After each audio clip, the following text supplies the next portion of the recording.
Good morning students. मैं हूं we के शर्मा और हम पढ़ेंगे आज कॉन्स्टिट्यूशनल डिज़ाइन पार्ट 3। इस पार्ट में हम देखेंगे कि किस तरीके से साउथ अफ्रीका अपने नए कॉन्स्टिट्यूशन की तरफ आगे बढ़ा। वाइट गवर्नमेंट्स और ब्लैक लोगों ने किस तरीके से मिलकर अपने संविधान की रचना की। Towards a new constitution as protest and struggle against apartheid had increased, जैसे जैसे प्रोटेस्ट और स्ट्रगल अपार्थाइड के अगेंस्ट में बढ़ रहे थे,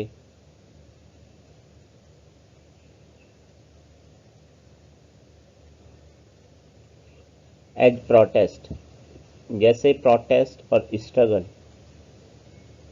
ये दोनों चीज़ें अपार्थाइड के अगेंस्ट में बढ़ गई थी। द गवर्नमेंट रियलाइज्ड, अब यहाँ पे जो द गवर्नमेंट रियलाइज की बात हो रही है, तो यहाँ पे उस समय कौन सी गवर्नमेंट थी? White government. तो वाइट गवर्नमेंट ने महसूस किया, रियलाइज किया, क्या रियलाइज किया? That they could not no longer keep the blacks under their rule. अब ये वाइट गवर्नमेंट ने रियलाइज किया कि अब हम ब्लैक लोग्स को अपने शासन के अंदर नहीं रख पाएंगे, हम उनके ऊपर राज्य नहीं कर पाएंगे। थ्रो रिपर्सन का मतलब है दमन, ठीक है, या अत्याचार। ये वाइट गवर्नमेंट भी जानती थी कि हम उनके ऊपर उनका दमन कर रहे हैं, उनका शोषण कर रहे हैं। और अब जो इस प्रोटेस्ट और स्ट्रगल जो बढ़ गए हैं, इनके चलते हुए हम अब ब्लैक लोगों के ऊपर शासन नहीं कर पाएंगे। फिर क्या हुआ? द वाइट रिजिम का यहाँ पे जो मतलब है वो है शासन। जो वाइट लोग थे, जो उनका शासन था, चेंज इट्स पॉलिसीज, उन्होंने अपनी पॉलिसीज मतलब अपनी नीतियों को चेंज किया। डिस्क्रिमिनेटरी लॉ वर रिपेल्ड, डिस्क्रिमिनेटरी मतलब जो भेदभावपूर्ण जो नियम थे, उन्हें क्या कर लिया? रिपेल्ड कर दिया गया, मतलब हटा लिया गया।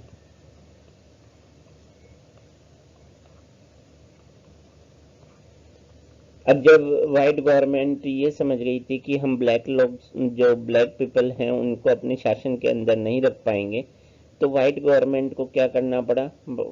चेंज करना पड़ा अपनी नीतियों को। अब उनकी नीतियां क्या थी कि वो उनने जितने भी भेदभावपूर्ण लॉ नियम लगाए हुए थे, उन्हें हटा लिए। अब भेदभावपूर्ण नियम क्या थे कि वाइट लोग जो प्रीमाइसेस में काम करते हैं, वहां पर ब्लैक लोग नहीं जा सकते। सेग्रीगेशन की जो पॉलिसीज थी, उसको हटाना पड़ा उन्हें। इस तरह के जो डिस्क्रिमिनेटरी लॉ थे, उन्हें हटाना पड़ा। अब देखते हैं डिस्क्रिमिनेटरी लॉ क्या थे। उन्होंने पॉलिटिशियन के ऊपर जो बैन लगाए थे, पॉलिटिकल पार्टीज के ऊपर बैन लगा रखे थे कि वो प्रोटेस्ट नहीं कर सकते, यूनियन नहीं बना सकते। इन सब चीज़ों को उन्होंने हटा लिया। बैन ऑन पॉलिटिकल पार्टीज के ऊपर बैन थे, उन्हें हटा लिया। And restriction on the media were lifted, और जो मीडिया के ऊपर रेस्ट्रिक्शन था कि वो अपार्थाइड के अगेंस्ट में कुछ लिखती थी तो वो नहीं लिख पाएगी, ये वाला जो बैन था वो हटा दिया गया। तो यहाँ पर मोस्ट इम्पॉर्टेंट क्वेश्चन ये है कि जो वाइट रिज्म था, वाइट शासन था, जो उसने किस तरीके से अपनी पॉलिसीज को चेंज किया, क्यों चेंज किया, तो और उसने कौन कौन से डिस्क्रिमिनेटरी लॉ को हटा लिया। तो यहाँ पे जो पहला है वो है बैन ऑन पॉलिटिकल पार्टीज, उसने हटा ली थी। और restriction on the media were lifted, मतलब मीडिया के ऊपर जो रेस्ट्रिक्शन था, मीडिया जो ब्लैक वाइट गवर्नमेंट के बारे में, शोषण के बारे में जो लोगों को जागृत करता था, उसके ऊपर उन्होंने बैन लगा रखा था, तो उस बैन को भी उन्होंने, रेस्ट्रिक्शन को भी हटा दिया। आफ्टर 28 ईयर ऑफ इम्प्रिजनमेंट, अब यहाँ पर ये है कि 28 साल बाद, देखो 1964 में नेल्सन मंडेला को जेल भेज दिया गया था, ठीक है। अब जेल भेज दिया गया तो 1992 में वो वहां से जेल से बाहर आए एज ए फ्री मैन के रूप में। Nelson Mandela walked out the jail as a free man. अब वो फ्री मैन के रूप में यहाँ पर बाहर आए। देखो कितना बड़ा उन्होंने यहाँ पर अत्याचार किया हुआ था कि जो नेल्सन मंडेला जी थे, जो ब्लैक लोगों के लीडर्स थे, उनको उन्होंने प्रिजन में डाल दिया था 1964 में। और 1992 में जब उनकी जो भी थी इम्प्रिजनमेंट पूरा हुआ तो वो एक फ्री आदमी के रूप में जेल से बाहर आए। फाइनली आखिरकार एट द मिडनाइट ऑफ 26 अप्रैल 1994, 26 अप्रैल 1994 की अर्धरात्रि को, मतलब आधी रात को, the new national flag of the Republic of south Africa, मतलब साउथ अफ्रीका की जो गणराज्य का जो नेशनल फ्लैग था उसे लहरा दिया गया था। वाज अनफर्ल्ड, अनफर्ल्ड का मतलब यहाँ पे होता है लहराना। Marking the newly born democracy in the world. और ये कैसे मार्क हुआ? एक न्यूली बॉर्न डेमोक्रेसी के रूप में संसार में न्यूली बॉर्न डेमोक्रेसी का उदय हो गया। The apartheid government, apartheid government का मतलब क्या था? व्हाइट गवर्नमेंट, या ऐसे कहें कि रंग भेद नीति पर बनी गवर्नमेंट।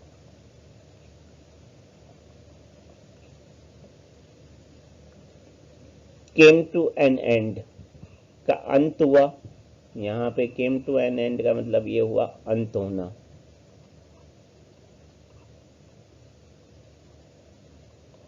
यहाँ रंग भेद नीति वाली सरकार का अंत हुआ। Paying way for the formation of a multi racial government, और मतलब मल्टी रेशियल मतलब कई रंग भेद वाली सरकारें।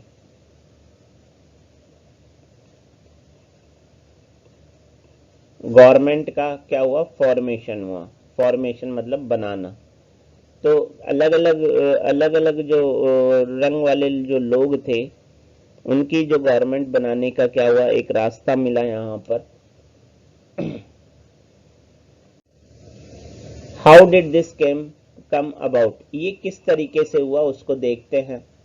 लेट अस हियर मंडेला, यहाँ पर मंडेला जी को सुनते हैं। वो क्या कहते हैं? The first president of this new South Africa, इस साउथ अफ्रीका के फर्स्ट प्रेसिडेंट थे। ये याद रखना, फर्स्ट प्रेसिडेंट साउथ अफ्रीका के कौन थे?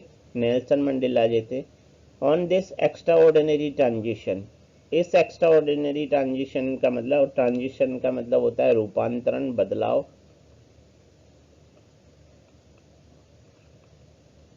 एक्स्ट्राऑर्डिनरी का होता है अभूतपूर्व। इस अभूतपूर्व बदलाव पर न्यू साउथ अफ्रीका के first prime minister Nelson Mandela ji को सुनते हैं। वो क्या कहते हैं? अब भाई ऐसा क्यों नेल्सन मंडेला जी बोल रहे थे? नेल्सन मंडेला जी ने ऐसा इसलिए बोला क्योंकि भाई वर्ल्ड में जितने भी चेंजेज हुए वो मसेकर के थ्रू हुए, जीनोसाइड हुआ वहाँ पे। जैसे अगर आप फ्रेंच रेवोल्यूशन को लेंगे, फ्रेंच रेवोल्यूशन में क्या हुआ? फ्रेंच रेवोल्यूशन में बड़ी शांति से दोनों गवर्नमेंट नहीं बैठी थी। फ्रेंच रेवोल्यूशन में हर बार जैकोबियन गवर्नमेंट थी। जैकोबियन गवर्नमेंट में भी यही हुआ कि जो उनके ऊपर रूलर थे उनको मार दिया गया, ठीक है, राजाओं को मार दिया गया, जो वहाँ के स्कॉलर्स थे उनको मार दिया गया और सत्ता का अधिग्रहण किया गया। तो यहाँ पर ऐसा कुछ हुआ नहीं, दोनों गवर्नमेंट साथ बैठी, दोनों गवर्नमेंट ने एक दूसरे की अच्छाई पर विश्वास किया और वो अपार्थिव रंगभेद नीति से लोकतांत्रिक सरकार बनाने के लिए, परिवर्तन के लिए शांतिपूर्ण तरीके से नेगोशिएट करने के लिए आगे बढ़े। My wish is the south African never give up on the belief in goodness. अब यहाँ पे नेल्सन मंडेला जी कहते हैं माई विश है, मेरी इच्छा है, मेरी होप है कि साउथ अफ्रीकन कभी भी अच्छाई को ना छोड़े, अच्छाई में विश्वास करना ना छोड़े। अब ये नेल्सन मंडेला जी साउथ अफ्रीका के लोगों से ये कह रहे हैं कि मेरी इच्छा है कि भाई लोग है ना, जो साउथ अफ्रीकन है ना, वो अच्छाई में विश्वास करना ना छोड़े। दैट दे चेरिश, वे कामना करते हैं कि that faith in human being is the cornerstone of our democracy। लोगों में मतलब ह्यूमन बीइंग में फेथ, विश्वास हमारी जो डेमोक्रेसी है उसका एक कॉर्नर स्टोन होना चाहिए, मतलब नींव का पत्थर होना चाहिए कि हम ह्यूमन बींग्स में फेथ रखें, विश्वास रखें।